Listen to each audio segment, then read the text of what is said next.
नमस्ते। आज हम आईसीआईसीआई प्रूडेंशियल लाइफ इंश्योरेंस के जो लेटेस्ट निवेशक प्रस्तुतिकरण है उसको थोड़ा गहराई से देख रहे हैं। हाँ, ये जून 2025 वाला है और इससे कंपनी का अभी का हाल और आगे की क्या सोच है वो पता चलता है। बिल्कुल। तो कोशिश यही है कि इसमें से जो खास बातें हैं वो निकालें, मतलब FY 2025 कैसा रहा और अब जो नया साल शुरू हुआ है Q1 FY 26, उसके क्या संकेत हैं। जी, और उनकी स्ट्रैटेजी क्या है, कौन से प्रोडक्ट्स पर फोकस है, ये सब भी समझने की कोशिश करेंगे। तो फिर सीधे FY 2025 के नंबर से ही शुरू करते हैं। APE मतलब एनुअलाइज्ड प्रीमियम इक्विवेलेंट, हाँ, जो साल भर का नया प्रीमियम दिखाता है। वो 15% बढ़ा है 104 बिलियन रुपए के ऊपर।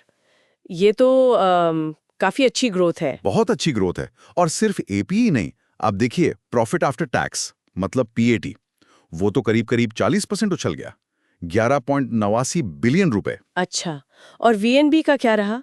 Value of new business? VNB भी बड़ा है, करीब 6.4% ऊपर गया, 23.70 बिलियन रुपए। ये दिखाता है कि नए बिजनेस से कितना मुनाफा कमा रहे हैं। लेकिन मैंने देखा कि VNB मार्जिन थोड़ा सा कम हुआ है, 22.8% पर आया है। इसकी कोई खास वजह? हाँ, वो थोड़ा कम है।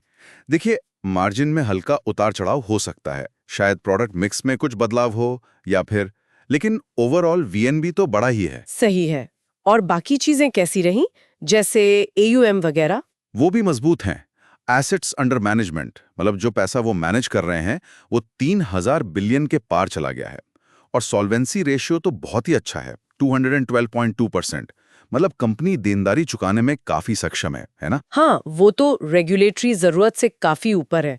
चलिए, ये तो ही पिछले साल की बात। अब थोड़ा इस साल की पहली तिमाही Q1 FY 26 पर आते हैं। यहाँ नंबर थोड़े मिले जुले लग रहे हैं। हाँ, ये थोड़ा दिलचस्प है।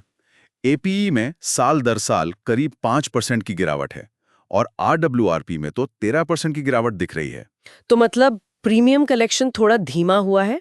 हाँ, प्रीमियम कलेक्शन के लिहाज से तो ऐसा ही लगता है। लेकिन एक और आंकड़ा है, न्यू बिजनेस प्रीमियम, वो 6.5% बढ़ा है। अच्छा, ये कैसे? और इससे भी ज्यादा चौंकाने वाली बात है न्यू बिजनेस श्योर्ड, मतलब लोगों ने जो नया बीमा कवर लिया है, कुल मिलाकर उसमें 36.3% का तगड़ा उछाल है। अरे वाह! तो इसका मतलब ये हुआ कि लोग भले ही शुरू में कम प्रीमियम दे रहे हों, पर वो बीमा ले रहे हैं बहुत बड़ी रकम का। बिल्कुल। ये हो सकता है कि कंपनी का फोकस अब बदल रहा हो, शायद वो प्रोटेक्शन प्लान्स पर ज्यादा जोर दे रहे हो जहां कवर बड़ा होता है। हाँ, ये उनकी स्ट्रेटजी से जुड़ता होगा, वो जो 3C फ्रेमवर्क की बात करते हैं। जी हाँ, कॉम्पिटेंसी, कस्टमर सेंट्रिसिटी और कैटलिस्ट, मतलब क्षमता, ग्राहक पर ध्यान और बदलाव लाना। उनका लक्ष्य यही है कि वीएनबी लगातार बढ़ता रहे। और ये जो कस्टमर सेंट्रिसिटी वाली बात है, ये सिर्फ कागजों पर नहीं दिखती। उनके क्लेम सेटलमेंट के आंकड़े तो काफी अच्छे हैं। बहुत अच्छे। FY 25 में 99.3% इंडिविजुअल डेथ क्लेम सेटल किए हैं।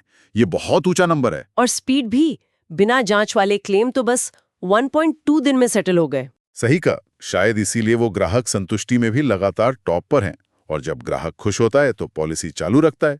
उनकी 13वें महीने की परसिस्टेंसी देखिए, 89% से ज्यादा है। इसका असर उनके प्रोडक्ट मिक्स पर भी दिखता होगा। हाँ, दिखता है। FY 25 में लिंक प्लान्स का हिस्सा सबसे बड़ा था, करीब आधा। लेकिन उनका फोकस प्रोटेक्शन और एन्युटी पर साफ दिख रहा है। रिटेल प्रोटेक्शन एपी 25% से ज्यादा बढ़ा है और एन्युटी में भी पिछले 2 साल में अच्छी ग्रोथ रही है। और बेचते कैसे हैं? मतलब डिस्ट्रीब्यूशन? वो भी काफी फैला हुआ है। Agency, bank partner, direct channel, partnership, group, सब कुछ है। लेकिन खास बात यह है कि उनके अपने चैनल मतलब एजेंसी और डायरेक्ट, वो अब रिटेल एपी का 50% से ज्यादा ला रहे हैं। अच्छा, मतलब कंट्रोल ज्यादा है। हाँ, और शायद मार्जिन भी बेहतर रहता होगा। और टेक्नोलॉजी, आजकल उसके बिना तो काम ही नहीं चलता। करीब 3/4 पॉलिसीज डिजिटल केवाईसी से हो रही हैं। आधी सेविंग्स पॉलिसीज तो उसी दिन इशू कर देते हैं। एआई, मशीन लर्निंग, इन सब का खूब इस्तेमाल कर रहे हैं। कस्टमर एक्सपीरियंस से लेकर रिस्क मैनेजमेंट तक। बिल्कुल। और एक और चीज है, ईएसजी, मतलब एनवायरनमेंट, सोशल और गवर्नेंस। इस पर भी उनका ध्यान है। एमएससीआई ने उन्हें AA रेटिंग दी है। ये दिखाता है कि वो सिर्फ बिजनेस नहीं बल्कि अपनी जिम्मेदारियों को भी गंभीरता से ले रहे हैं। ये अच्छी बात है। और वैसे भी भारत में लाइफ इंश्योरेंस के लिए मौके तो बहुत हैं ही। हाँ, बहुत बड़ा प्रोटेक्शन गैप है। लोगों को रिटायरमेंट के लिए प्लानिंग करनी है। सेविंग्स अब फाइनेंशियल एसेट्स में ज्यादा जा रही हैं। डेमोग्राफिक्स भी हमारे पक्ष में है। तो कुल मिलाकर देखें तो FY 2025 तो काफी मजबूत रहा ICICI प्रूडेंशियल के लिए। प्रीमियम, प्रॉफिट सब बढ़ा। जी, Q1 FY26 में प्रीमियम में थोड़ी नरमी जरूर है, पर जो नए बिजनेस का सम अश्योर्ड इतना बढ़ा है, वो एक बहुत पॉजिटिव संकेत है।